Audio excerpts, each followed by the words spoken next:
solicitado actualmente en cualquier trabajo, en cualquier entidad. Entonces, nos va a servir bastante para aquellos que quieran trabajar con cualquier tipo de clientes, ¿no? A ver, vamos a presentar la pantalla. Ok.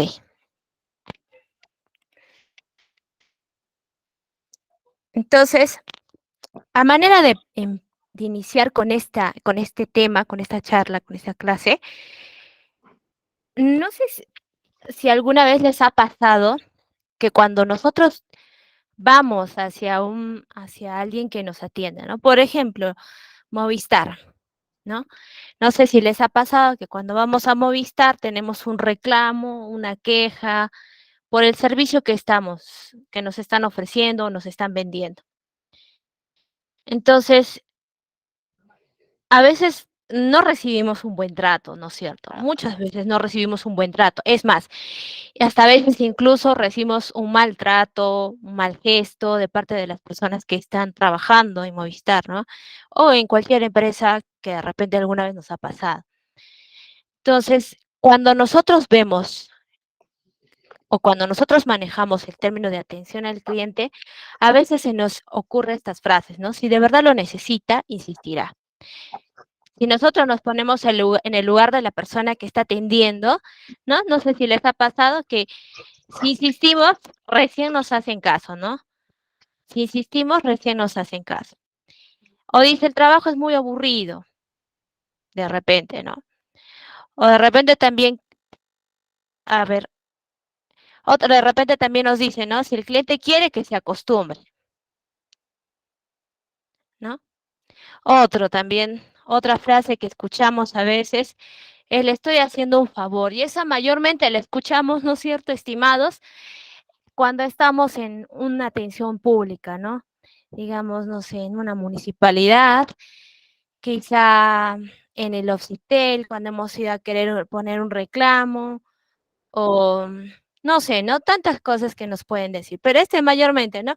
Le estoy haciendo un favor, ¿no? ¿Qué más quiere que le estoy atendiendo? Con esa actitud quiere que lo atienda bien, ¿no? También alguna vez hemos escuchado, yo personalmente también alguna vez me ha pasado que cuando he ido a la sección de tributos, ¿no? De las municipalidades a pagar el tributo, todavía me dicen, no, con esa actitud quiere que lo atienda bien, señorita, ¿no? Sí nos ha pasado, ¿no? Sí nos ha pasado. A ver, escríbame, ¿a quiénes sí les ha pasado? Me imagino que a todos. Alguna vez alguien nos ha dicho esto, ¿no? O alguna vez nosotros hemos visto que han así entre escondidas las palabras nos han dicho algo parecido, ¿no? ¿Cierto? La organización no me ayuda, ¿no? De repente el sistema es muy lento y te dicen, no, la organización no me ayuda, la entidad no me ayuda, estoy con un sistema súper lento.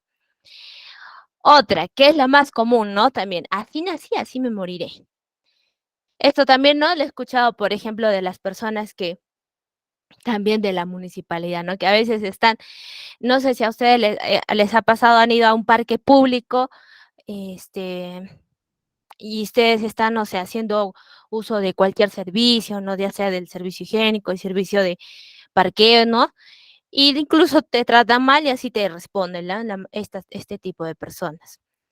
Entonces, ¿a qué nos referimos cuando decimos atención al cliente? O sea, nos estamos poniendo no en el lugar de nosotros consumidores, porque esta vez nosotros vamos a ser estas personas que atiendan a los clientes, ¿ok? Entonces, cuando nos preguntamos, ¿no? ¿Cuál es la situación actual?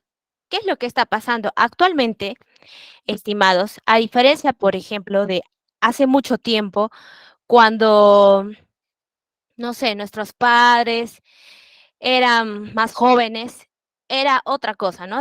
Eran cosas totalmente distintas, cosas que realmente no eran las cosas como son actualmente, ¿no? Clientes cada vez más exigentes. ¿Y por qué esa exigencia? Porque actualmente tenemos nuestro celular, tenemos nuestros aparatos electrónicos, tenemos el internet, de que ya nos estamos acostumbrando a que todo sea más fácil, ¿no?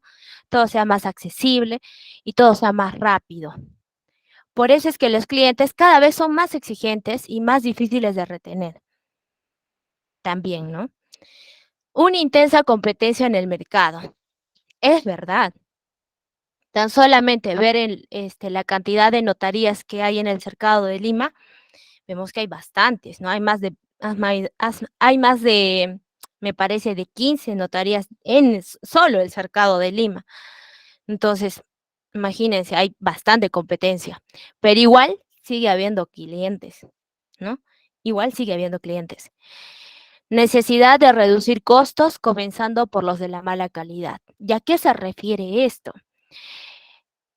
El hecho de nosotros haber tratado a un cliente de manera maleducada, haciendo un gesto que de repente no correspondía, o utilizando un tono de voz que tampoco era el adecuado, esa es la mala calidad que nosotros ofrecemos al consumidor, ¿no es cierto?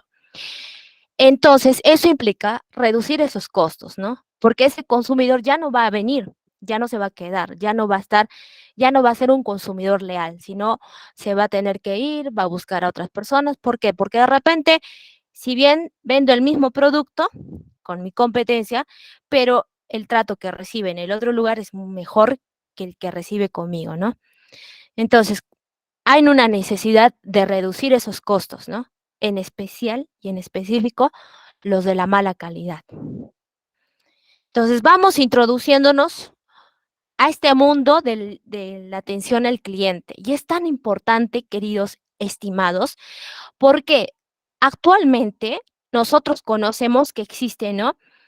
Lo que es atención al cliente. Es más, hay puestos que solamente se dedican a atender los reclamos que los mismos consumidores lo suscriben, lo redactan, lo transcriben por la computadora o por cualquier medio electrónico, por ejemplo, a empresas como Estilo, Saga Falabella, etcétera, etcétera, etcétera, ¿no? Tantas tiendas que tienen una cantidad de reclamos abundante, ¿no?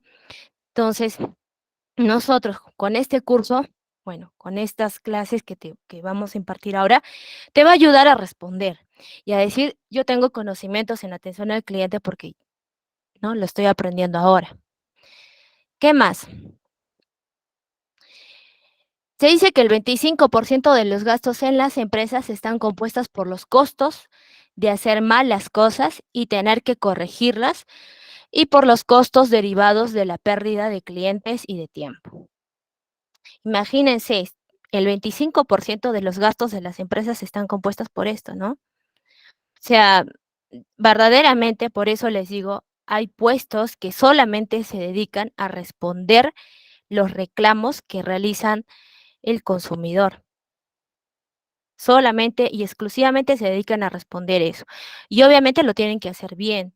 No solamente significa responder dentro del plazo, ojo, ¿no? Porque responder dentro del plazo, eso ya va dentro, ¿no? Va dentro de lo que es la respuesta. Es más, se debe responder dentro del plazo legal. El plazo legal establecido, según la ley de consumidores, son 15 días hábiles, con la última actualización. Antes era 30 días hábiles. Y que incluso se podía prorrogar, ¿no? Pero actualmente es un plazo improrrogable. Esos 15 días hábiles para responder al cliente. Entonces, quiero decir que esos 15 días hábiles debe ser nuestro límite máximo para responder. No debemos hacer llegar hasta el límite máximo para responder a un consumidor. No debería ser lo ideal. Lo ideal debería ser responder al consumidor ante un reclamo, ante una queja, responderle a la semana, máximo a los 10 días, ¿no? ¿Por qué? Porque decimos que el 25% de los gastos en las empresas están compuestas por estos tipos de trato, ¿no? De hacer mal las cosas y tener que corregirla por los costos derivados de la pérdida de los clientes. Estimados, toda empresa, toda entidad pública se basa o se mantiene, se sostiene en base a los clientes. Toda empresa, toda entidad pública se sostiene en base a los clientes. Es verdad que en las instituciones públicas hay un presupuesto asignado, pero aparte También tiene este tipo de ganancias, ¿no? Que tiene por el, por la, mm, por la cantidad de percepción que tienen los clientes, ¿no? O sea, si, por ejemplo, en una entidad pública, en una municipalidad, mientras más contribuyentes paguen, yo puedo hacer que de repente pongamos a otro personal para, no sé, limpiar veredas o arreglar vermas, no sé, tantas cosas de que se puede hacer. Entonces, hay que tener en cuenta esto, ¿no? El hecho es de que, por ejemplo, también en los estudios jurídicos, perder a un cliente es muy significativo para el estudio jurídico, porque no solamente significa que va a perder ese cliente, sino que también significa que este cliente le va a decir a otra persona o a otro amigo o a un familiar de que esta persona o este estudio jurídico no atiende bien, que es descortés, no sé, que es irresponsable, que es impuntual, N cosas que podría decir sobre los servicios que otorga, ¿no? Entonces hay que tener bastante cuidado con la atención al cliente en ese sentido. Entonces tenemos qué factores intervienen en el servicio del cliente, ¿no? Primero, la amabilidad.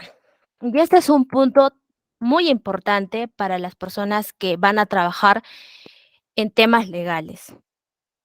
La amabilidad, el hecho de ver a alguien sonreír, el hecho de ver a alguien que es seguro, ¿no? Cortés, servicial, da mucha calidez y da mucha confianza a la persona que está recibiendo los servicios, ¿no? Cuando ves, alguna vez no sé si te ha pasado que cuando vas al hospital, ya te está atendiendo una enfermera que de repente quiso ser médico o quién sabe, se frustró sus sueños y ya llegó a ser enfermera. Incluso te pone mal la inyección, tú reniegas. Lo mismo pasa en el tema legal. ¿Por qué? Porque el tema legal no son cosas fáciles, ¿no? No son cosas, muchas veces no vemos casos por diversión, ¿no? Sino son casos que mayormente tienen que ver lo que es dinero, lo que es la parte afectiva, lo que es la parte psicológica de la persona. Entonces, hay que tener bastante cuidado en ese sentido, ¿no? Bastante cuidado.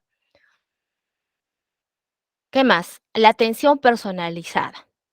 Y esto es tan cierto porque no sé si se han dado cuenta, pero alguna vez cuando ustedes han ido a un estudio jurídico, la mayoría de personas prefieren que el despacho del abogado sea en un lugar donde esté como que tapizado, como que la gente que esté pasando por ahí no pueda verlo, ¿no? Y que solamente esté él y el abogado, o haya 2 asientos para otra persona más. Pero cuando ustedes, por ejemplo, ¿no?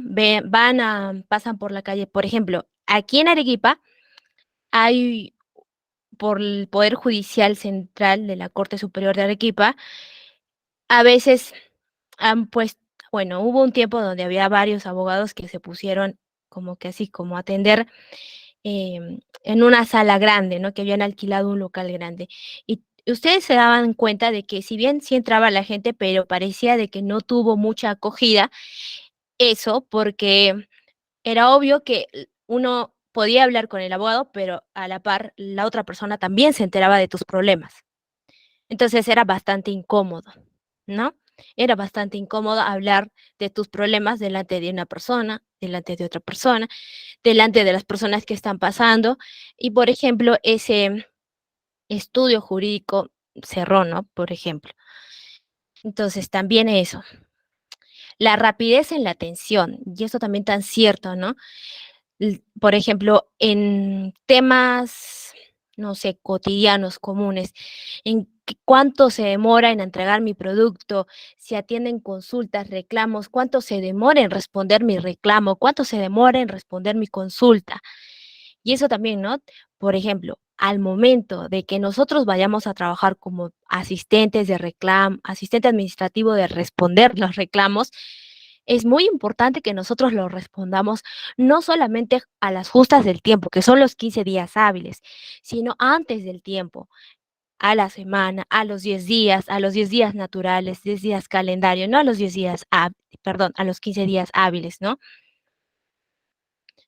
El ambiente agradable, ¿no? Es el hecho de que el cliente se sienta acogido, va a ser muy significativo para él, porque él viene con una carga psicológica, afectiva, social, económica, que para él estar en un lugar donde pasan bastantes personas, se escucha la bulla de los autos, no se puede escuchar, no puede hablar muy cómodamente de sus problemas, entonces no va a querer volver a ir, de hecho que no.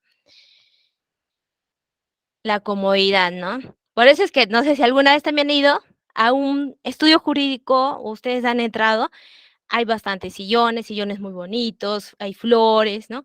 Como que para alegrar el ambiente. Eso lo hace sentir al cliente obviamente cómodo. ¿Qué más? La seguridad. Y esto no solamente la seguridad, por ejemplo, en el tema de que si de repente yo salgo a la calle, ¿no? Seguridad ciudadana, ¿no? Que yo sé que de repente em, por ahí hay vigilantes, ¿no? Que van a resguardar mi vehículo si es que he llevado, ¿no? Sino la seguridad de los datos que yo estoy llevándolo, ¿no? Los datos que yo estoy llevándole. Si la persona o el cliente me dice a mí, me cuenta cosas que son estrictamente personales, él debe sentirse en la seguridad de que yo no voy a estar contándole a otras personas. Eso queda como algo muy propiamente de mío, ¿no? Como profesional se guarda, nos reservamos a toda la información que hayamos acogido, que nos hayan proporcionado el cliente, ¿no? ¿Qué más? La higiene también es bastante, muy importante. Tener, por ejemplo, los baños limpios, ¿no? Suele pasar de que cuando normalmente son casos penales, el cliente a veces sabe llorar, ¿no? Sabe llorar bastante y es preferible que un poco se calme, quizá invitarle un poco de agua, quizás seguramente ahí te va a preguntar, ¿no? ¿Me puedes prestar sus servicios? Entonces llevarlo a los servicios, porque es tan fuerte la carga en los procesos penales que a veces em, los mismos clientes suelen desmayarse, ¿no? A mí sí me ha pasado alguna vez de que era tan fuerte la carga que tenía la persona, tan fuerte, de que la persona se desmayó, ¿no? Entonces tuvimos que acogerla, que, ¿no? Darle un poco de alcohol para un poco reanimarla, unos caramelos por ahí, o quizá un mate de manzanilla que también se le proporcionó. No todo, ¿para qué? Para que esta persona otra vez se reanime y esté bien. Entonces, estimados, cuando un cliente encuentra, ¿no? En este caso, el producto que busca, recibe un buen servicio al cliente, queda satisfecho, ¿no? Y esa satisfacción hace que regrese y vuelva a comprar. Y no solamente eso, sino también que nos recomiende con otros consumidores, que eso es lo más importante, ¿no? Para un estudio jurídico, para un abogado, lo más importante es de que nosotros seamos recomendados, ¿ok? Seamos recomendados. Eso es lo más importante para un estudio jurídico. Si nosotros, yo les vuelvo a repetir, ¿no? Aquí hay bastantes estudios jurídicos, muy buenos todos, pero hay uno en particular que yo he conocido por los trabajos que he tenido que está teniendo mala fama. Entonces, al ya tener mala fama, ya va perdiendo credibilidad. Al ya perder credibilidad, la mayoría de personas deja de ir a ese lugar. Por más de que haya tenido anteriormente un buen prestigio, con las cosas que va pasando, ¿no? Que te vas enterando, ya va perdiendo credibilidad. Entonces, no va a tener la misma capacidad, que tenía antes, ¿no? No va a tener. ¿Qué más? Eso en cuanto a lo que es el cliente, ¿no? Porque un poco ya hemos abordado este tema del cliente, de atención al cliente. Entonces, vamos a ver un poco también qué es la escucha activa al cliente y la declaración de los hechos, ¿ok? Y esta parte de la declaración de los hechos en particular es algo muy importante para la demanda, para el inicio de un proceso judicial, que ya lo vamos a ver. ¿Qué es la escucha activa? A ver, escribamos un poquito, yo les doy un tiempito para que escriban. ¿Qué entendemos por escucha activa? Estará bien. que como escucha activa alguien me esté hablando y yo esté con el celular, ¿estará bien? ¿Estará bien que de repente alguien me esté hablando y, no sé, me estén trayendo documentos y yo le empiece a hablar a otra persona? O que de repente esté hablando y no lo mire a los ojos. O de repente la posición de mis manos, de mis brazos. A ver, un poquito comentemos para ver y entender qué conocimientos tenemos por escucha activa. Muy bien. Muy bien, Sofía, muy bien.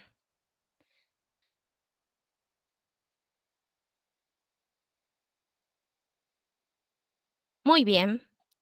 ¿A ustedes les ha pasado de repente las personas que tienen acá, este, que han tenido pareja o de repente sus mismos padres o hijos, si es que tienen hijos, ¿no? Cuando le dices a tu hijo, em, están en el almuerzo, ¿no? Por ejemplo, y está con el celular, está jugando con el celular.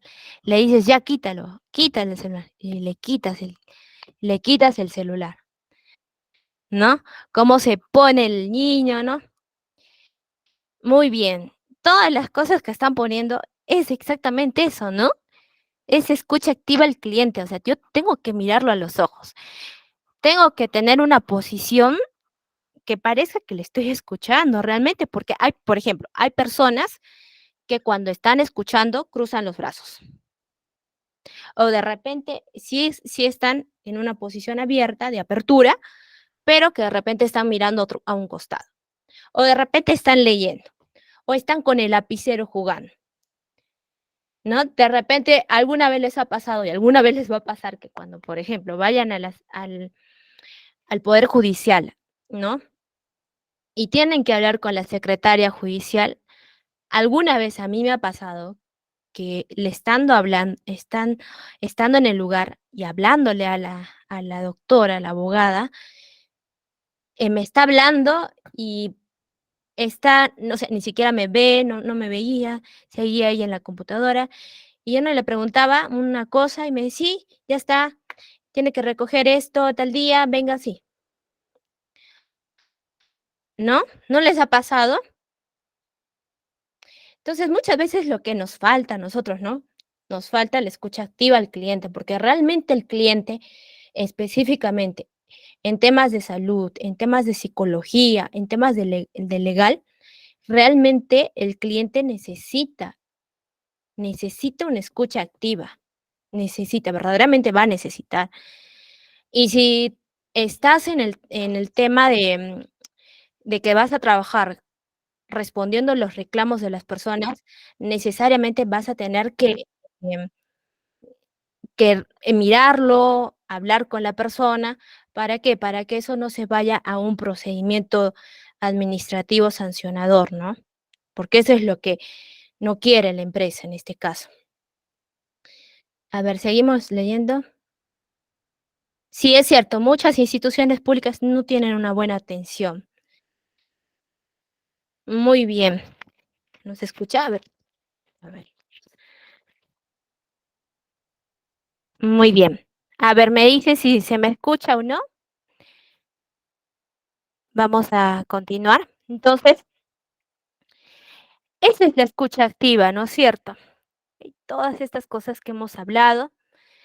¿Y por qué les digo que es importante este tema de la declaración de los hechos? Para iniciar un poco, porque ya esto es más que un tema legal, viéndolo de esta perspectiva como un tema legal propiamente, cuando nosotros preguntamos, ¿no? ¿Qué es una declaración de hechos, un testimonio, ¿no? Nos preguntamos, ¿no? ¿Qué es un testimonio? Entonces, ¿qué es un testimonio? Dice, el testimonio es un acto de la declaración sobre los hechos. Estos conocimientos lo realiza un tercero imparcial ante el juez. Dice, en la doctrina nacional, Ledesma Narváez, que es un jurista, señala que el testimonio es la narración que una persona hace de los hechos por ella conocidos, para dar conocimientos de estos a otra persona. Su función es la de representar un hecho del pasado, ¿m? Y hacer presente a la mente de quien escuche. La persona, con sus sentidos, con su memoria, con su lenguaje, cuenta acerca de la existencia del hecho, de la forma como sucedió y de los peculiares matices que lo rodearon. El testimonio es apreciado como una prueba indirecta porque no media identificación entre el hecho a probar, que es el objeto de la prueba, dice, ¿no? Aquí la parte que nos interesa es exactamente la inicial, ¿no? Que el testimonio es una narración. El testimonio es una narración. ¿Qué más, no? Que de una persona, de los hechos por ella conocidos. Es una narración de lo que yo conozco, de los hechos que yo he conocido. Es más, te dice del pasado, porque nosotros no somos adivinos o brujos o nos hemos echado a la coca, ¿no? Para decir, para predecir el futuro o vamos a conocer hechos del futuro o somos viajantes del futuro, ¿no? No, no, ¿verdad? Entonces, ¿qué es una declaración? ¿Qué es un testimonio específicamente, no? Es una narración de nuestros hechos. Ustedes, cada uno en su vida tiene un testimonio de vida, ¿no? Tiene un testimonio de vida, pero ustedes lo cuentan tal cual como les ha pasado a cada uno de ustedes en particular. Por ejemplo, em, alguna vez los que han vivido un temblor fuerte o un terremoto tienen su propio testimonio de cómo lo ha vivido, ¿no? Vayamos a recordar qué pasó ese día cuando hubo un temblor fuerte, dónde estuve, quién estaba conmigo, qué hora era, cómo estuve vestido, ¿no? Todos estos hechos son hechos del pasado, pero son hechos narrados por mí. Aunque pese que, no sé, vivamos al costado entre ustedes, conmigo, cada uno tiene una percepción totalmente distinta de los hechos entre uno y el otro, ¿no es cierto? Entonces, ¿qué utilizamos para este testimonio? Utilizamos la memoria, utilizamos nuestros sentidos, utilizamos nuestro lenguaje, la forma como hablamos, cómo utilizamos el lenguaje, si quizá utilizamos muletillas, utilizamos jergas, utilizamos, no sé, incluso palabras técnicas, pero todo este lenguaje, toda esta narración nos sirve para recordar esos hechos, ¿no? Esos hechos en función a mi conocimiento, es decir, a mi conciencia, a mi intelecto, ¿no? ¿Qué más? Jairo Parra, que es otro jurista, dice, señala que el testimonio es un medio de prueba que consiste en el relato que un tercero hace el juez sobre el conocimiento que tiene de los hechos en general, ¿no? Parra define los elementos que contiene esta prueba, por ello señala que la persona o el tercero que rinde el testimonio debe ser una persona física. ¿Podrá mi perrito dar testimonio? No. ¿Podrá dar testimonio mi gatito? No.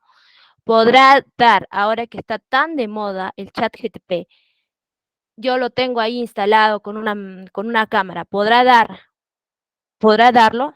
Seguramente que no, porque no es una persona. Quizá en un futuro haya personas, robots, que sí podrán darlo, o robots, ¿no? Que de repente que sí, no lo sabemos, pero actualmente no. Entonces, ¿qué más, no?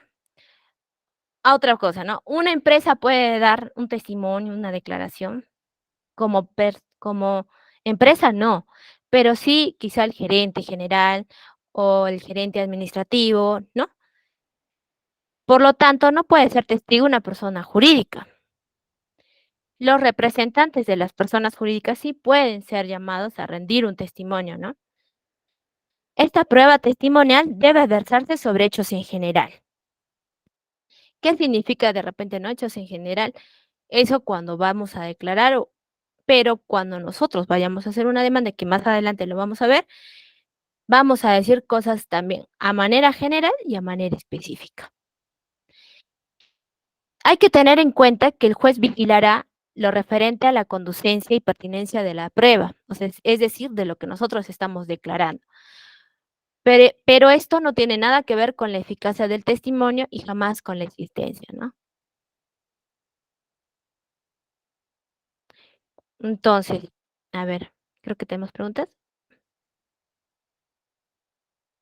Muy interesante, mira, en el caso existen dos partes que tienen procesiones distintas, eso ocurre en una demanda, ¿no? Cuando nosotros presentamos, ¿no? Un divorcio, yo tenía la percepción de que teníamos una relación abierta, pero tú no tenías esa percepción, ¿no? Quizá tú tenías esa percepción, pero yo sí tenía esa percepción. Entonces ahí, ¿no? Vemos cómo es que uno va a decir en su demanda una cosa y nosotros vamos a decir en nuestra demanda otra cosa. Pero ¿qué nos va a amparar a nosotros? Como dice el último texto, el juez solamente lo va a merituar, ¿no? Va a ver, va a probar estas pruebas, ¿no? Que estamos presentando, pero él en base a qué va a resolver, en base a la norma. Si, por ejemplo, dos personas están casados, pero uno de ellos tenía la percepción de que tenía una relación abierta, es decir, que podía estar con otra persona, en cambio la otra persona no, pero ojo, que tenía ahí un matrimonio, un contrato civil que los tenía sujetos, entonces, ¿qué va a predominar? Lo que dice pues la norma, ¿no? Has cometido adulterio. Así tú hayas quedado de acuerdo con tu esposo, tu esposa, de que tenías una relación abierta, eso al, a la ley no le importa, porque la ley lo que le importa es de que si tú tenías conocimiento de esto, a ti te han leído la norma antes de casarte, entonces, ¿qué se aplica? La ley. Eso es, ¿no? Muy bien, estamos utilizando muy bien los conceptos. ¿Qué más dice? Características. Debe ser un acto dirigido a representar un hecho del pasado, debe ser personal. El órgano de la prueba en este caso es el testigo, ¿no? De tal manera que es él quien debe rendir o suministrar su versión. Aunque firme no contestarla nada, no se puede otorgar poder para que otro rinda un testimonio. Es decir, el testimonio es personalísimo, estimados. Yo, por ejemplo, tengo una hermana. Yo no le puedo decir a mi hermana, oye, Core, rinde el testimonio que tengo que rendir o declara por mí. No puede ser posible, no es posible porque es personalísimo. ¿Qué más, no? Dice, dirigido a representar un hecho del pasado, ¿no? Que ya le hemos hecho un poco recordar cuando, por ejemplo, hubo un temblor o un terremoto, nosotros hemos pasado, de un hecho que era del pasado, ¿no? Porque no sabemos si de repente mañana más tarde va a haber un temblor, no lo sabemos, Dios no lo quiere, pero bueno, no lo sabemos, ¿no? ¿Qué más? El hecho objeto de la narración debe haber ocurrido con anterioridad al momento de narrarlo y fuera del proceso. Cuando se inicia una demanda, un juicio, un proceso, todos los hechos deben ser anteriores, no deben ser posteriores. Todos los hechos que sucedan luego del proceso será otra prueba distinta y será una nueva prueba, que así se denomina, ¿no? Una prueba nueva. ¿Qué más? El acto de representar el hecho del pasado debe ocurrir dentro del proceso o una diligencia judicial previa o anticipada, ¿no? Puede ser que de repente una persona X haya usurpado mi terreno, haya usurpado una construcción que tenía, que era una construcción precaria. Entonces, que yo le digo al juez de que haga una diligencia para que verifique que esa persona verdaderamente había destrozado todo mi terreno, mis linderos, por ejemplo. Entonces, efectivamente va a ir el juez, va mediante una diligencia judicial y va a verificar que verdaderamente han destrozado mis linderos, ¿no? 5. Que la declaración verse sobre hechos y circunstancias no necesariamente percibidos, sino en algunos casos deducidos, pero de ninguna manera, salvo el testigo técnico, puede haberse sobre opiniones o juicios de valor sobre los mismos. ¿Qué significa esto? En, cuando nosotros hacemos una demanda en el proceso, nosotros no podemos presentar como prueba o como testimonio algo que, por ejemplo, todos han vivido, ¿no? O algo tan verídico que no es necesario que lo digamos. Por ejemplo, si ha existido un terremoto o un temblor o un desastre natural, no es necesario que yo diga que expresamente, ¿no? Que ha pasado un terremoto en el día tanto, que tanto así, porque al juez, digo al juez, no como testimonio, estoy poniendo como ejemplo dentro de un proceso. Al juez no le va a interesar mi percepción que he tenido de lo que ha pasado en el temblor o en el terremoto, no le va a interesar, la verdad que no. Va a ser suficiente que yo ponga que debido al temblor de fecha tanto ha ocurrido tal incidente. No va a ser necesario de que yo explique qué pasó en el temblor o cómo estuve yo, no va a ser necesario, porque ya entiende el juez de que cómo ha sido, a qué hora ha sido, ¿no? Ya él lo conoce, entonces de algo conocido nosotros no podemos decir algo. O de repente, también otro ejemplo, el hecho de que haya asumido la alcaldía el nuevo alcalde, valga la redundancia, ¿no? No podemos decir que debido al nuevo alcalde, ¿no? O decirle, pongo de prueba de que existe un nuevo alcalde. No es posible. ¿Ok? ¿Qué más? Otra característica es que un acto dirigido a representar un hecho no presente, que ya lo hemos dicho, es un acto jurídico consciente ejecutado, ¿no? ¿Qué significa consciente? Que nosotros, para hacer una declaración, para hacer un testimonio, nosotros no podemos haber primeramente estado haber bebido alcohol, ¿no? O haber ingerido drogas, estupefacientes, cosas que de repente nos hayan o que nos pongan en un estado inconsciente, ¿no? No es posible realizarlo estando inconsciente, sino debemos ser conscientes de lo que estamos diciendo. El testimonio, las declaraciones son medios de prueba y que esto nos va a servir a lo largo de todo nuestro proceso judicial. Por eso es su relevancia, estimados. Si es que nosotros, al momento de tomar la redacción, la declaración de hechos, no solamente que se toman las declaraciones de hechos o de los testimonios en el estudio jurídico para realizar nuestras demandas, sino también, por ejemplo, en la fiscalía, en la policía, incluso cuando nosotros respondemos los reclamos, también vamos a tomarle los testimonios, las declaraciones. Señora, pero ¿por qué usted no se dio cuenta que de repente este, estaba llevándose dos camisas o que este billete entregó falso? ¿En qué momento de repente le dieron falso? O sea, siempre vamos a estar, todos estos testimonios, estas declaraciones van a servir y van a conducirse dentro de la prueba, de los medios probatorios hasta el final del proceso. Siempre van a estar. Por eso es su importancia y relevancia. ¿Qué más nos dice? Es una declaración específica. Es cierto, ¿no? Como ya lo hemos indicado. No necesariamente se trata de una declaración de ciencia, sino de experiencia.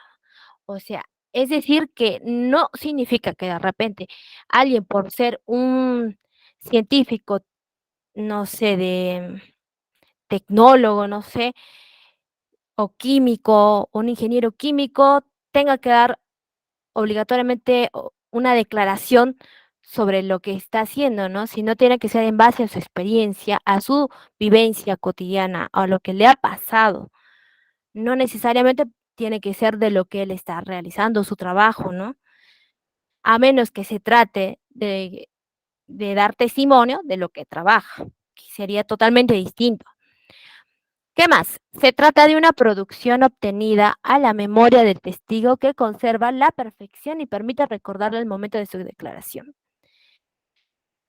Es decir, en el ejemplo del temblor, ¿no? Del terremoto, tratamos de conseguir los detalles de cómo ha vivido esa persona ese temblor, ese terremoto.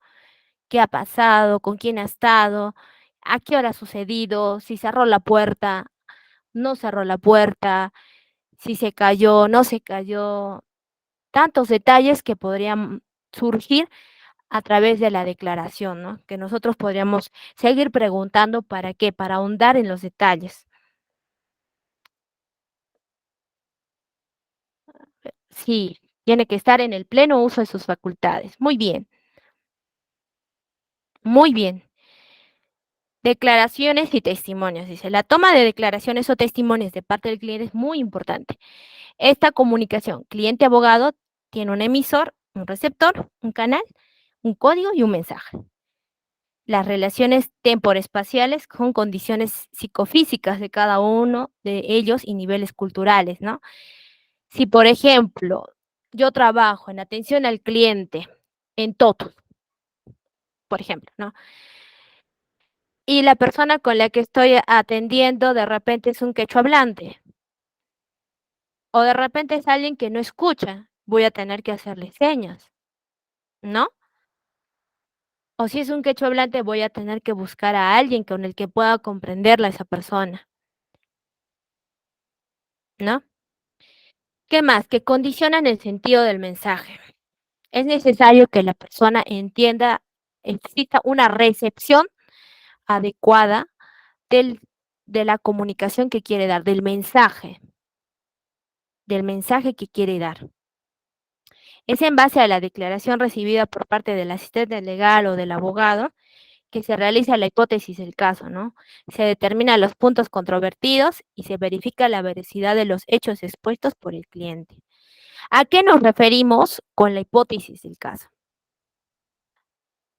Pasa que muchas veces en el derecho civil, en el derecho penal, hasta incluso en el derecho laboral, nosotros hacemos conjeturas de los hechos de qué ha pasado, ¿no? Que nos narra alguien y nosotros vamos diciendo, y, y si hubiera pasado esto, ha pasado el otro, vemos la causalidad, ¿no? ¿Quién ha sido el responsable? ¿Para qué? Para buscar la responsabilidad de la persona que no actuó según sus funciones. ¿Qué más? Determinamos los puntos controvertidos. En un momento del proceso, que ya vamos a verlo, se fijan los puntos controvertidos a raíz de nuestros hechos. La veracidad de los hechos, que es tan importante. A veces pasa, más que todo en el tema penal, porque mayormente cuando alguien se equivoca de algo tan grave, llegando a delito, es fácil o a veces común de que las personas te cuenten, de la que ha cometido el delito, te cuente verdaderamente cómo ha pasado los hechos. Normalmente por vergüenza no lo hacen, ¿no? Digamos.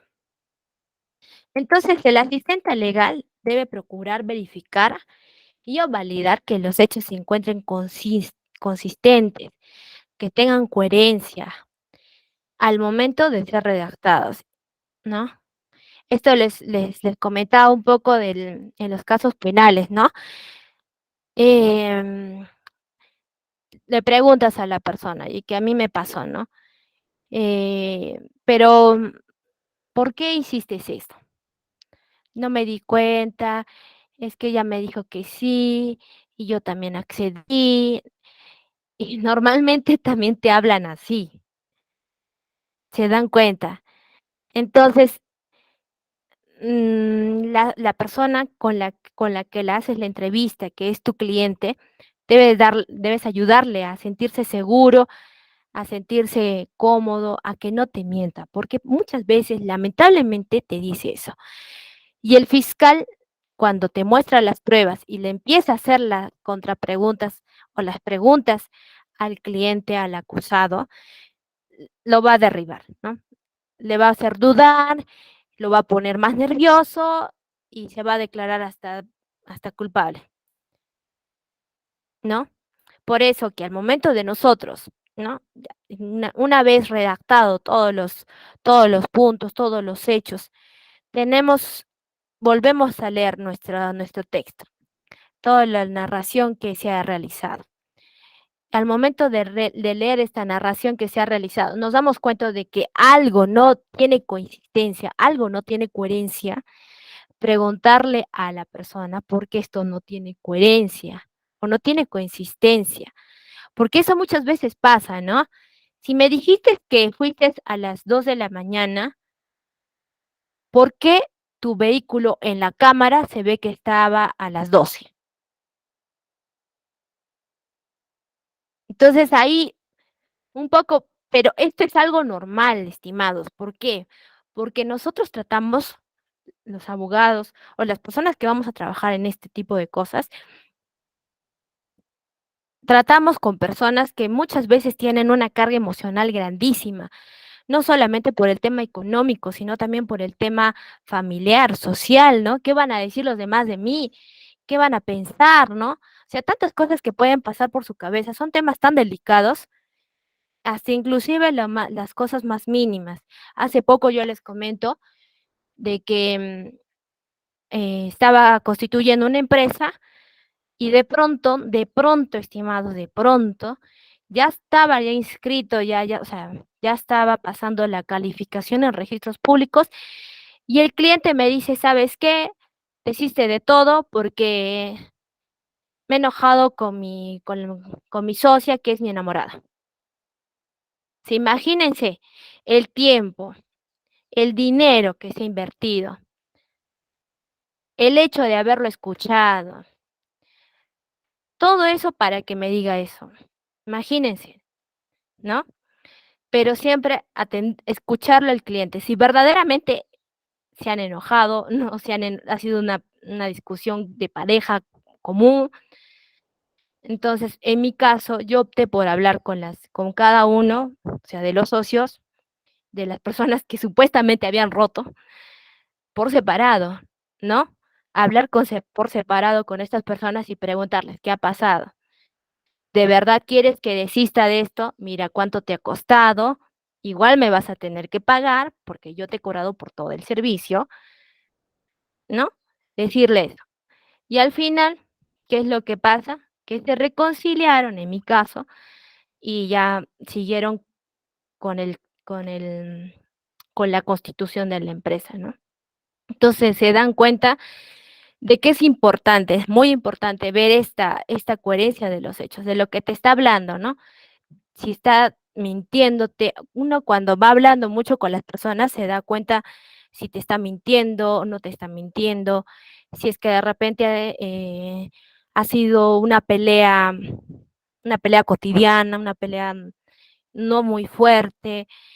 Entonces hay un poco hacerla también de psicóloga a veces para ver todas estas cositas que son detalles que aunque no parezcan importantes, al momento de llegar al juicio, al momento de llegar al proceso, si nosotros construimos nuestro caso, todito se va a derrumbar. Si es que no hay coherencia, ¿no? Si no hay seguridad en las cosas que vamos a colocar. ¿Algunas preguntas? Algunas preguntas, a ver. Si tienen algunas dudas, me escriben. Entonces, ¿qué más, estimados? Dice, esto para fijar los hechos. Justo aquí les hablaba de un poco de los puntos controvertidos, ¿no? En nuestro proceso civil, este es el esquema del proceso civil, como pueden ver. Primero tenemos, ¿no? La demanda, una vez, una vez el juez recibe la demanda y el emplazamiento, la contestación. Y luego de eso viene la etapa postulatoria. Esta etapa postulatoria está, está dentro perdón, el saneamiento procesal está dentro de esta etapa postulatoria. Y este saneamiento procesal nos dice, señala tus puntos controvertidos. Es decir, señala lo medular de tu caso. ¿Qué es lo que vas a defender? ¿Qué es lo que vas a atacar? ¿Qué es lo que te estás basando? ¿No?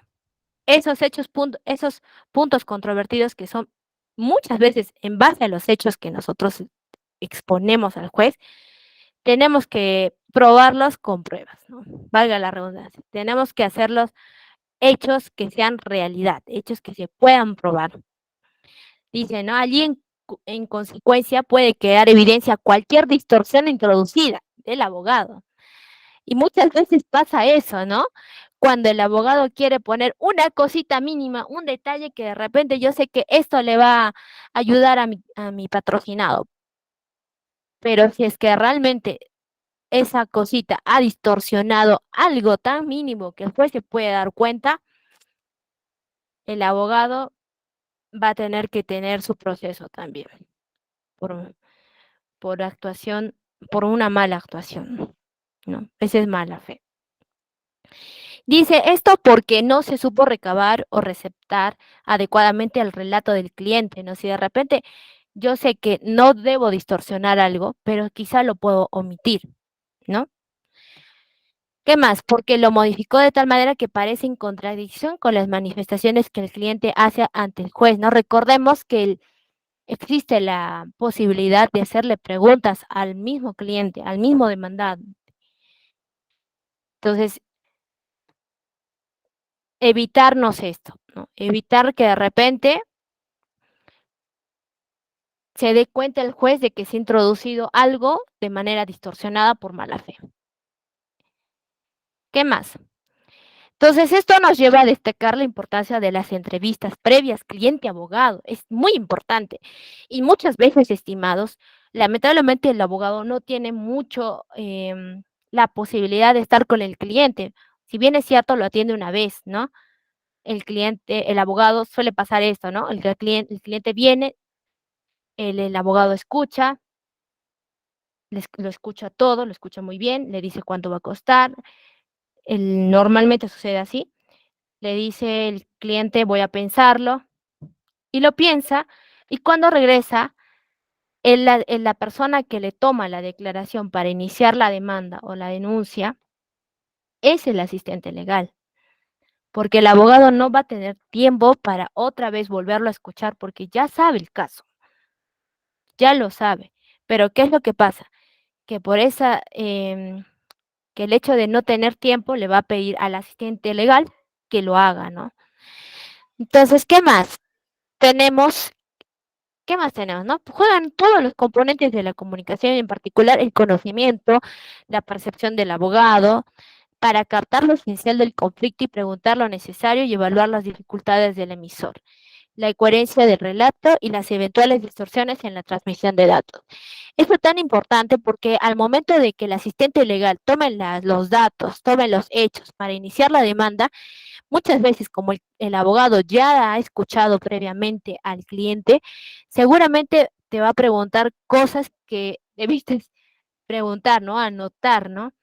¿Para qué? Para con eso hacer un relato, una narración de los hechos de manera coherente y tan claros, que se vean tan claros, de que no deje duda al juez de que lo que estás diciendo es verdad, ¿no?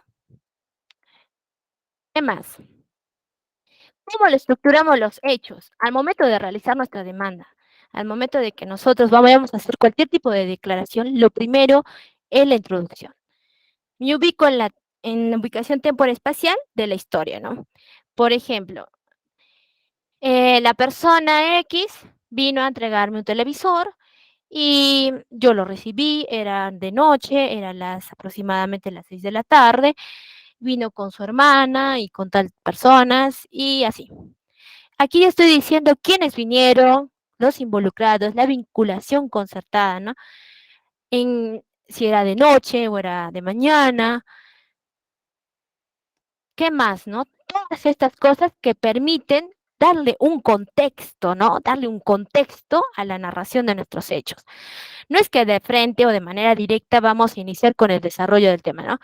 Necesito, la señora tantos, tantos, o como dice, ¿no? El señor X y la señora Y tuvieron hijos que son Juanita, Pedrito y no sé, y Lucas.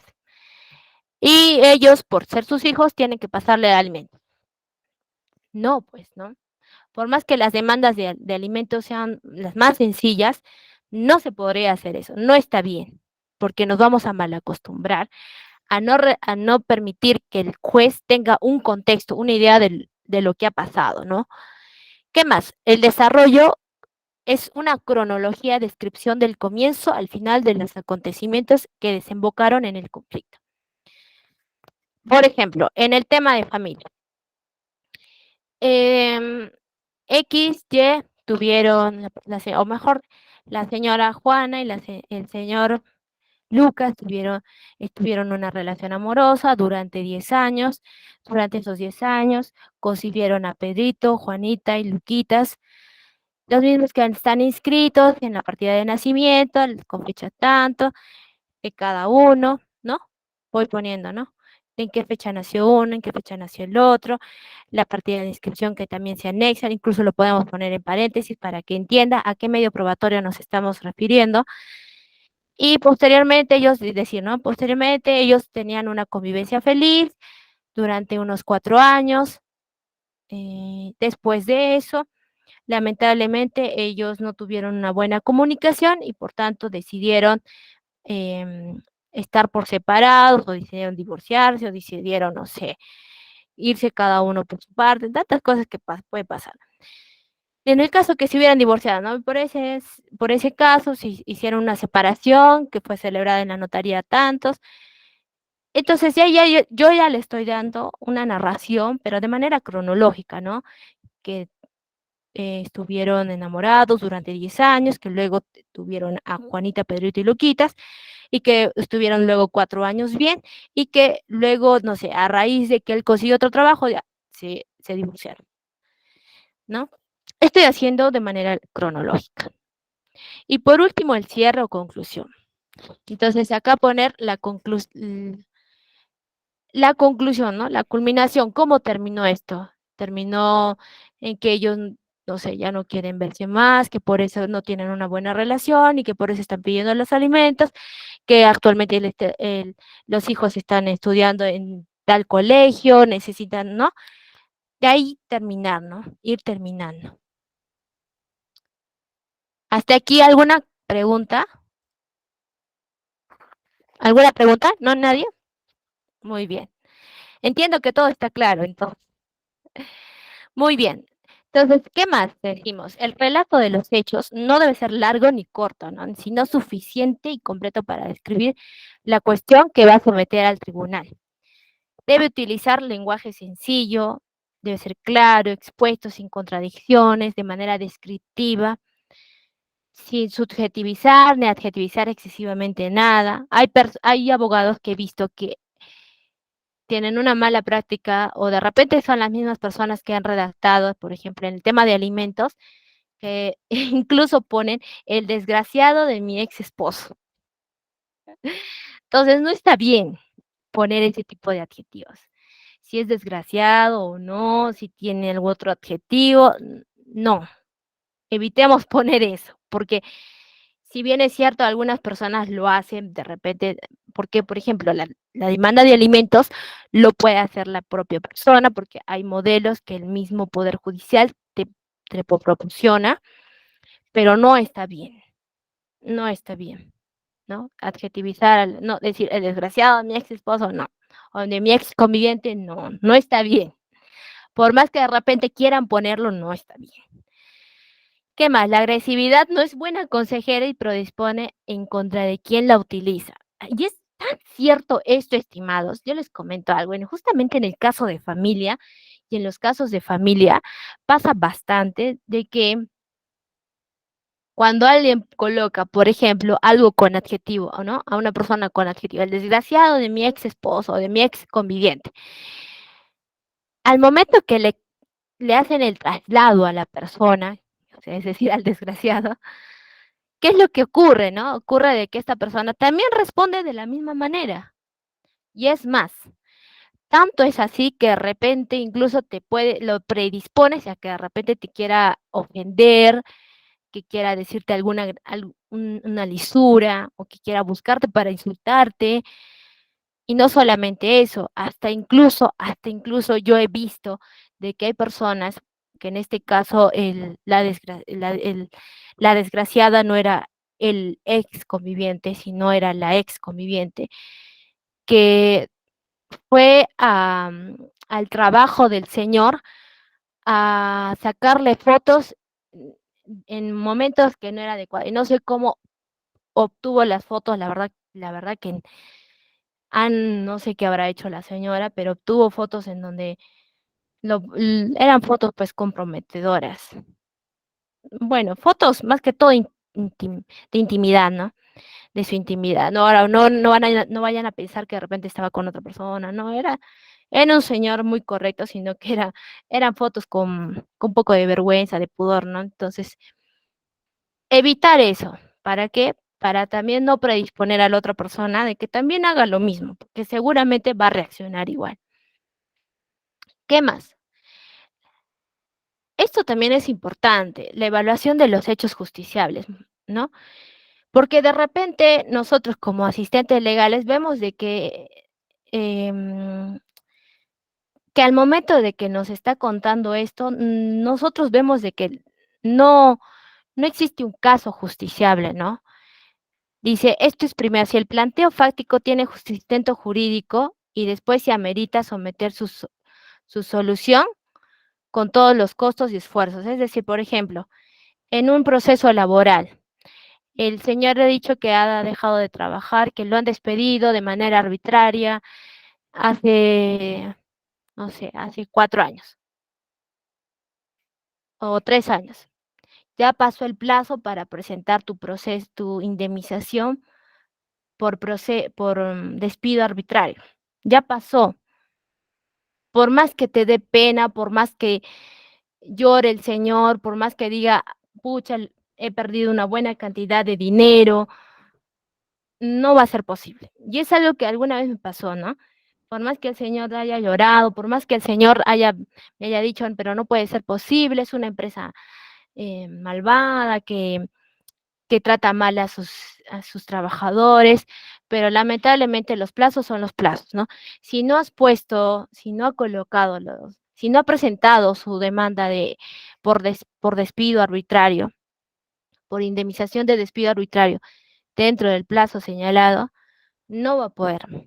Por más que sea un caso que de repente sí merecía que sea justiciable, pero si es que no estuvo presente, no se presentó durante el plazo que corresponde, no va a ser justiciable. Entonces va a ser por gusto, esfuerzo, costos, dinero, que, que vaya a ocasionar, ¿no? El cliente, ¿no? Por gusto, ¿no? Y también se le dice, ¿no? No va a ser posible. Igual con las cheques de giro, las letras de cambio. Si faltan requisitos, no va a ser posible cobrar esa deuda. No va a ser posible. Por gusto va a llorar la empresa, por gusto el gerente va a renegar o que de repente te vayan a insultar, no, por gusto, ¿no? Pero eso se le explica.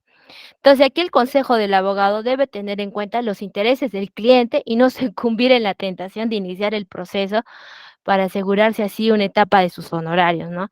¿Qué pasa? Que algunas veces, para asegurarse los honorarios, es decir, que le pague el cliente, le dice, sí, está bien, ha pasado 4 años de que te han despedido, ya podemos hacer una indemnización por tu despido arbitrario.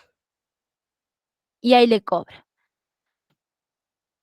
Y estaría totalmente mal, ¿no? Sería desleal. ¿Qué más? Por eso nunca ha de perderse de vista el carácter de los servidores de justicia que tienen los jueces y abogados, ¿no? El abogado analiza los hechos que incluye el relato desde la negativa o contradicción que respecto del hecho formule el demandado, ¿no? Pondrá en su cabeza la carga de probarlo. A ver, ¿cómo voy a probar que esta persona ha tenido, no sé, que le ha pasado esto o que un caso así súper extraordinario? No sé, se me ocurre, ¿cómo puedo probar yo, abogado, que ha venido un ovni y se lo ha llevado a esta persona? ¿Cómo? Va a ser bastante complicado, pues, ¿no? Va a ser bastante complicado probarlo. ¿Cómo voy a probar la existencia de ovnis? O sea, no va a ser posible, no va a ser posible. Entonces, ¿qué más, no? Pondré en su cabeza la carga de probarlo siempre y cuando ese hecho sea admitido por el juez, ¿no? En la audiencia preliminar porque lo considera conducente. Ahora, ¿nosotros tenemos el derecho de solicitar muchas cosas? Sí, pero una cosa es de que realmente nos lo resuelvan y nos digan: "Sí, tienes derecho a esto", ¿no?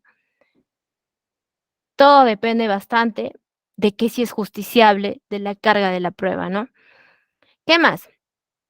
Hay una tercera cuestión que dice: "Es importante realizar una investigación previa sobre la jurisprudencia existente en casos similares", ¿no? A nuestra emplazada, ¿no? Averiguar si hay fallos plenarios dictados en la materia, ¿no? Seguimos en el caso del OMNI, ¿no? Que es algo súper extraordinario. ¿alguna vez ha habido un fallo sobre el, no sé, un tema de un ovni? Entonces, yo encuentro que no hay. Entonces va a ser más difícil, ¿no? Hay ya más tachado el caso, no es posible. La cuarta y última cuestión está relacionada con la pregunta si es posible el proceso judicial verificar la correspondencia entre el relato de los hechos y la realidad de lo ocurrido, partiendo de la base de los enunciados fácticos, ¿no? Es decir, yo veo desde la primera narración, desde el primer contexto, desde la introducción hasta la culminación, si veo si todos los hechos existen realmente una coherencia de la realidad, ¿no? Describe la realidad de los hechos. Y con eso ya terminamos. Si es que este caso si tiene, ¿no? Posibilidad de subsistir o de ser resuelto y tener un fallo favorable para nosotros. Aquí vamos a hablar un poco del acompañamiento del cliente. Una vez que se ha tomado la declaración, nosotros vamos a seguir a hacerle un acompañamiento al cliente en las audiencias de conciliación, no solamente a veces en las audiencias de conciliación, sino también durante todo el proceso que nosotros le acompañemos, ¿no? Como estudio o como abogados o como asistentes legales, ¿no?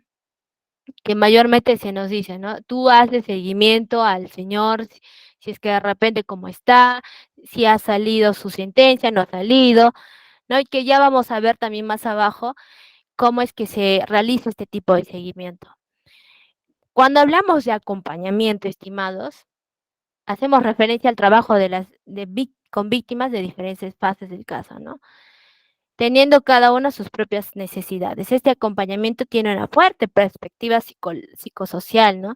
Como les decía, no solamente el acompañamiento del abogado es un tema legal propiamente, sino también es un tema de acompañamiento psicológico, acompañamiento social, acompañamiento económico. Bueno, económico no, pero sí un acompañamiento psicológico y social, porque muchas veces es la misma familia que le dice, ¿para qué te has metido en este pleito? Tú no has debido meterte en este pleito, ¿qué te pasa?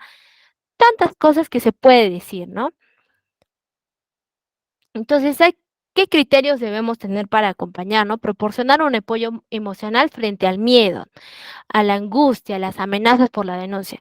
Mayormente en los casos de violencia familiar existe un montón de amenazas a la denuncia. Solamente de ver, por ejemplo, este caso tan mediático de esta chica cubana, Dalia, Dalia con un señor de una orquesta de cumbia, me parece, ¿no? Que constante amenazas recibe, un caso totalmente mediático, ¿no? En este caso, totalmente mediático con amenazas. Dos, dice, ¿no? Ayudar a familiarizarse con el proceso, ¿no? Decirle qué es lo que va a pasar luego, ¿no? Hay esta etapa postulatoria, etapa de conclusión, etcétera. ¿Qué más? Las víctimas tienen que estar preparadas psicológicamente con anterioridad para enfrentar las experiencias estresantes. Como les he comentado en el inicio, mayormente en los casos penales, que alguna vez he visto y he tenido experiencia, cuando la persona está pero tan estresada, tan metida en el dolor que ha tenido, que se desmayó, ¿no? La persona se desmayó y tuvimos que ayudarla a reanimarla, porque está muy estresada en el asunto que había pasado y que de verdad que es un shock, ¿no? Es un shock que vive. ¿Qué más? Acompañar al proceso más allá de los momentos difíciles que se generan una mayor atención y proporcionando un seguimiento cuando sea necesario. Cuando el litigio se da en condiciones de amenazas o de alto riesgo, la respuesta de la familia conlleva actitudes de protección, como evitar compartir mucha información o asumir las gestiones por parte de la persona más implicada. En este caso, por ejemplo, ¿no? Decirle a la agraviada o a la persona, a nuestro cliente, recoge tus análisis forenses. No podríamos decirle eso, ¿no? La persona que tiene que ir es el asistente legal a recoger los análisis que haya salido, ¿no? No podría, no está bien, no es honorable para el abogado hacerlo. ¿Qué más? En ciertos En ciertos casos, las familias han mostrado una gran cohesión en el proceso, ¿no? En general, cuando este ya existía, así el caso se manejó con claridad y hubo una buena comunicación y confianza, ¿no? El apoyo mutuo en esas circunstancias ha constituido gran parte de la energía del sostén individual, ¿no? Cuando es bastante el apoyo de la familia, ayuda a sostener a la persona que está en el proceso. A ver, acá nos vamos a adelantar para ya un poco terminar. Y si tienen algunas preguntas, me las escriben por el chat del Meet para poder responderlas y no dejarles con la duda, ¿ok?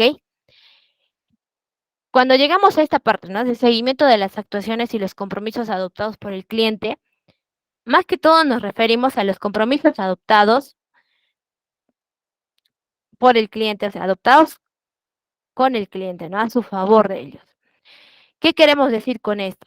Hay muchas veces de que el cliente no te dice, por favor, podrías, ¿no? Quedan con el abogado, quedan con el estudio, quedan con el asistente de que él va a ir a recoger los análisis forenses que han salido, ¿no? Que ha determinado el médico legista, por ejemplo, o recoger los documentos en la notaría, o recoger los partes dobles en el Poder Judicial, o recoger un depósito judicial. ¿Mm? Entonces son compromisos que nosotros asumimos como asistentes legales, ¿no? Son compromisos que nosotros asumimos. Y nosotros como compromiso que asumimos, parte de nuestro compromiso es hacerle seguimiento a esas actuaciones jurídicas que tenemos que realizar. El hecho de ir al banco a recoger la liberación de la hipoteca de la casa del cliente. ¿No? Es un compromiso que nosotros asumimos, que muchas veces nos los va a hacer recordar también el abogado, ¿no? Con el que trabajamos. Este es un ejemplo. Ya esto es un poco más práctico para que ustedes también pongan a práctica los conocimientos que vamos adquiriendo. Por ejemplo, yo me he comprometido a recoger una constancia de servicios o a darle seguimiento, que eso es lo que exactamente vamos a ver ahora. Entonces, este, por ejemplo, es es como, es la recepción que te da de la mesa de partes de la municipalidad, ¿no? En este caso, ustedes están viendo que es la Municipalidad Distrital de Socabaya. Y si ustedes pueden ver, hay un número que dice 1596 que está en negrito. ¿Sí lo pueden ver?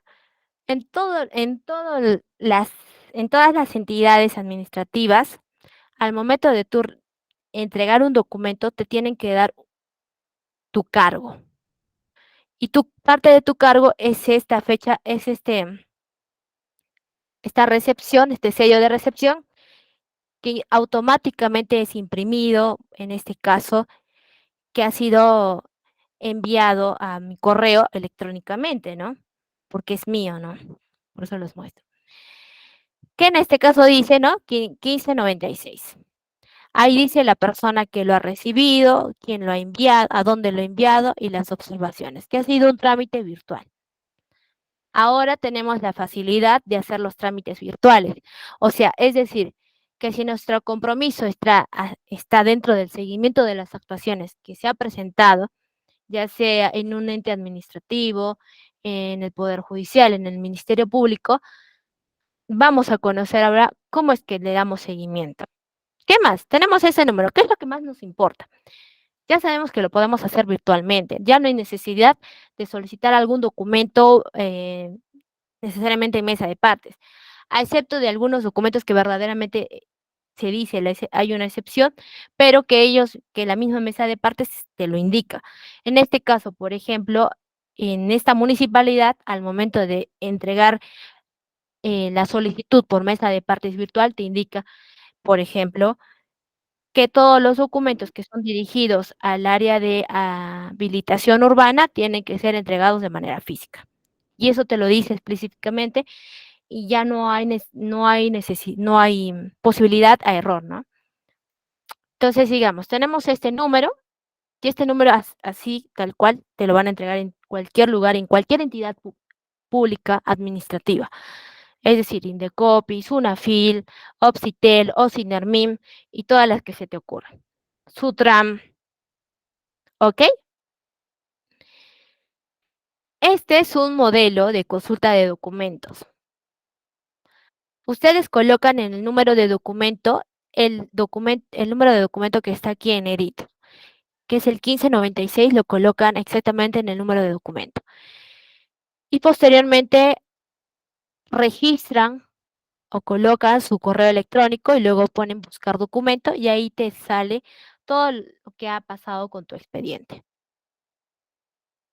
Esto tiene cualquier amigos, cualquier entidad administrativa ya lo debe tener, ya está, ya se sigue ese procedimiento.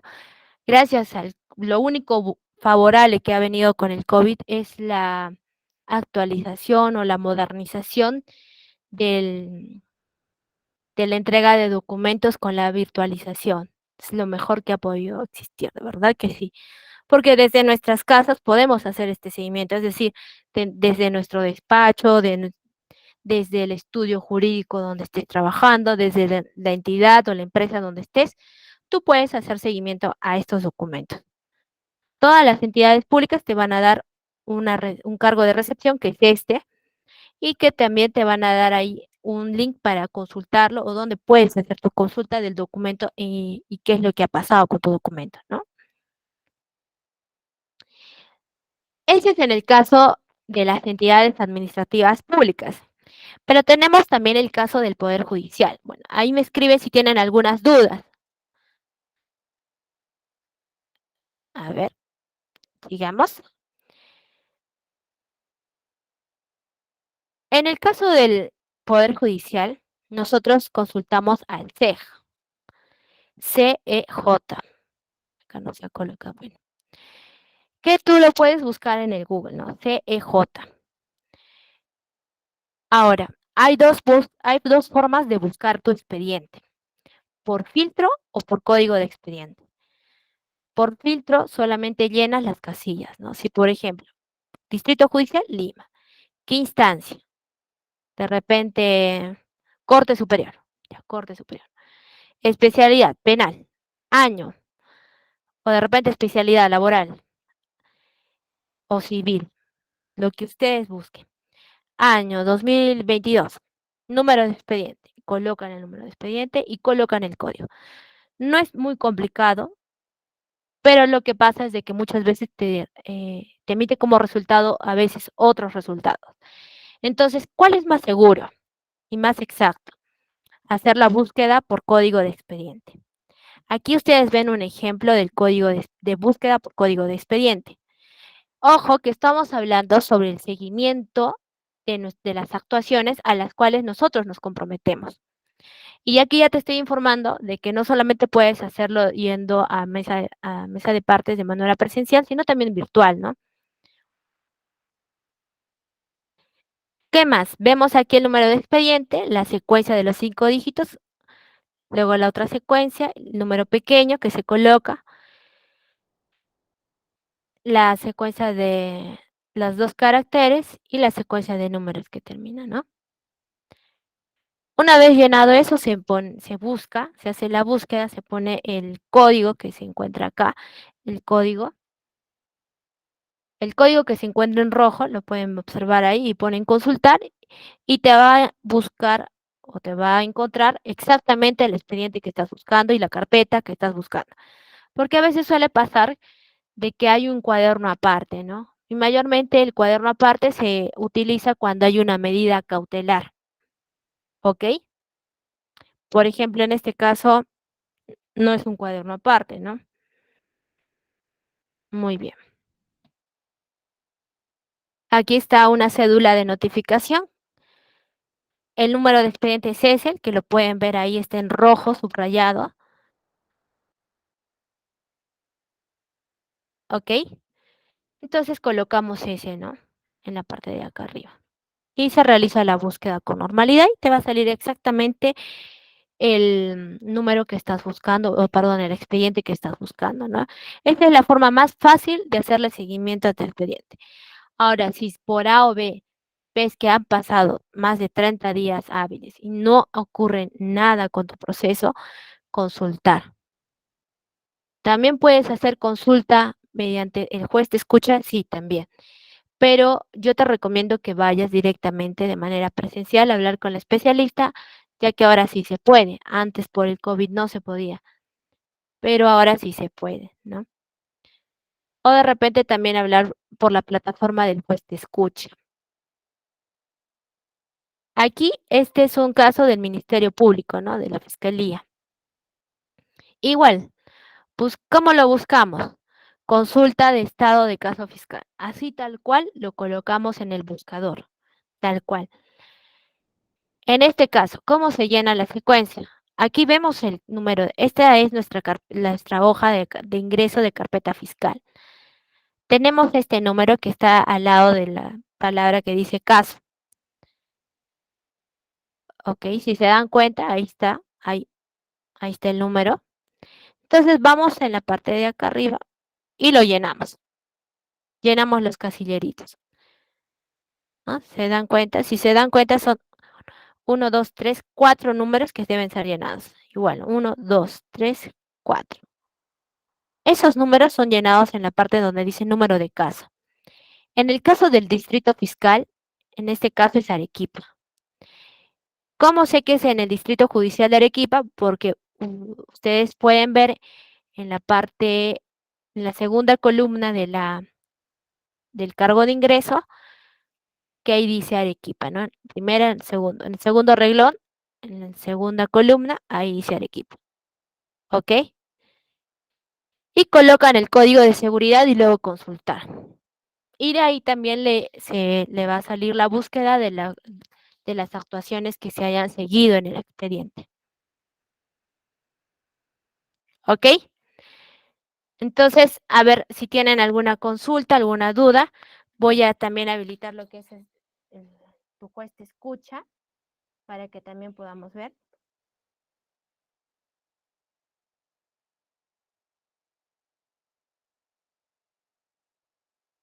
A ver, vamos a entrar acá.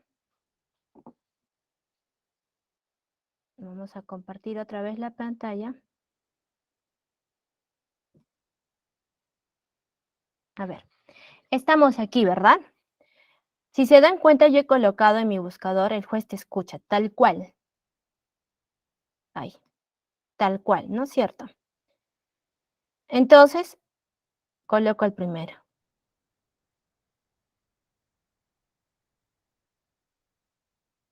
Por ejemplo, en mi caso ya está mi casilla ahí. Yo lo único que coloco es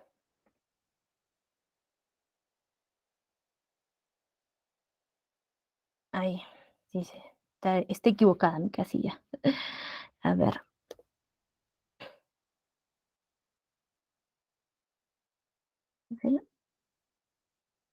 A ver, algo ha pasado acá, a ver. Pero un ratito voy a dejar de compartir para poner mis datos.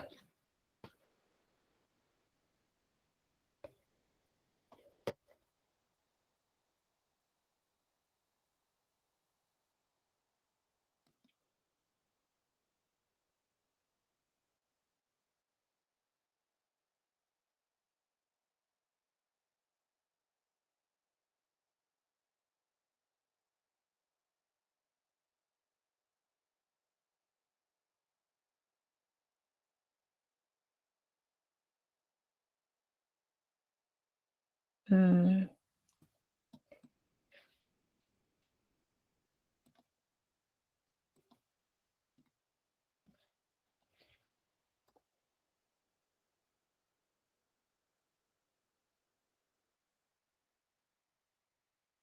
ahí está.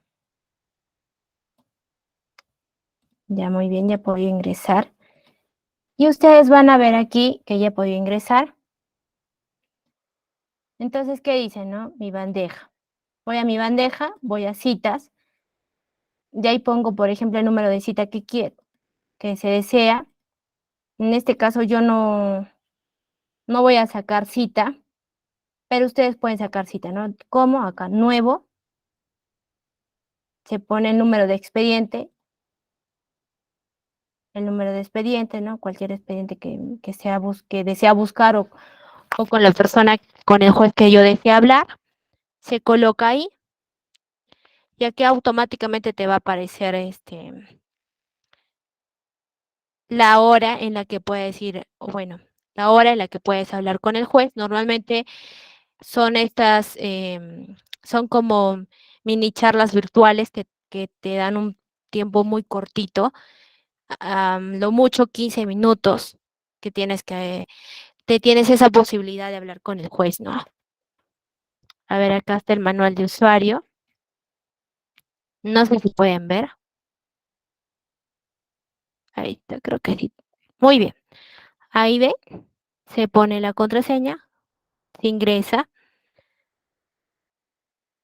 Para el registro a veces te piden esto, el DNI, los datos, ¿no? Las credenciales. Bueno, eso es como ingresar, ¿no? Una vez ingresas, ahí bueno, ahí te piden también la clave, ingresas a las citas y acá está. Y tienen esta opción, ¿no? De hablar con el juez. Por ejemplo, ahí sale las citas que tiene, ¿no? Pendiente de atención, por ejemplo, dice, ¿no? Acá está la lista de una cita de un expediente de casación, si ustedes ven. ¿Ven? Entonces, esta es la forma más ágil de poder hablar pues con tu juez, ¿no? Con el juez. Ya no hay necesidad tampoco de estar yendo. Pero en el caso, verdaderamente, si está demorándose mucho, lo preferible es verdaderamente ir al mismo juzgado a hablar con el juez, ¿no?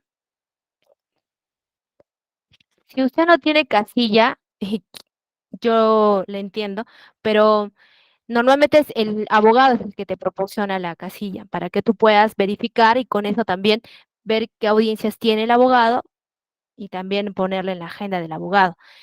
En el caso, no sé, normalmente se utiliza así, ¿no? Si es que de repente solamente quieres hablar con el juez porque estás apersonado al proceso o eres parte del proceso, ahí dice también cómo puedes sacar sin casilla y puedes hablar con el juez directamente, ¿ok?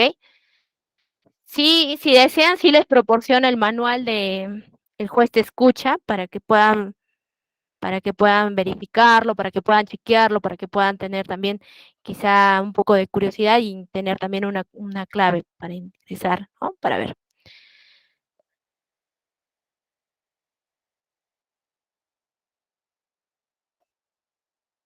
Por ejemplo, si tienes como una persona natural se entera si tiene un juicio, la única forma de que ser válidamente notificado es mediante una notificación judicial, nada más.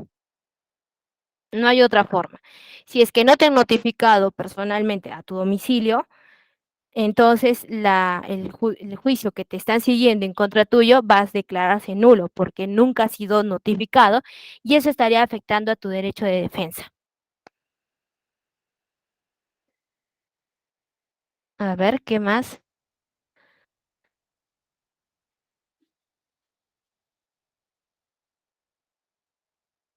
Doc- a ver, otro más.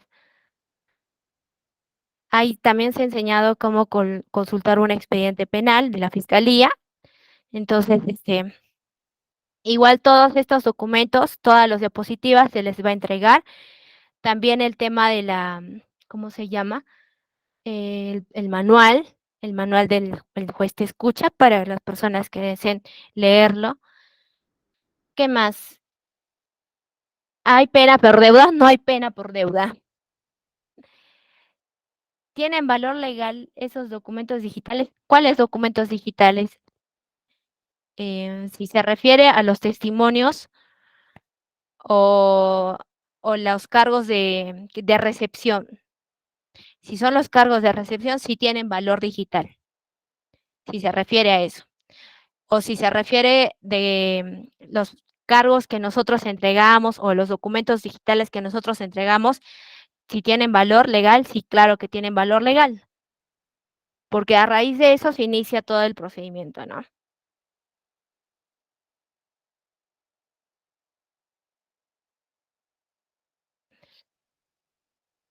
A ver. Sí, muy bien, Jocelyn. Es cierto.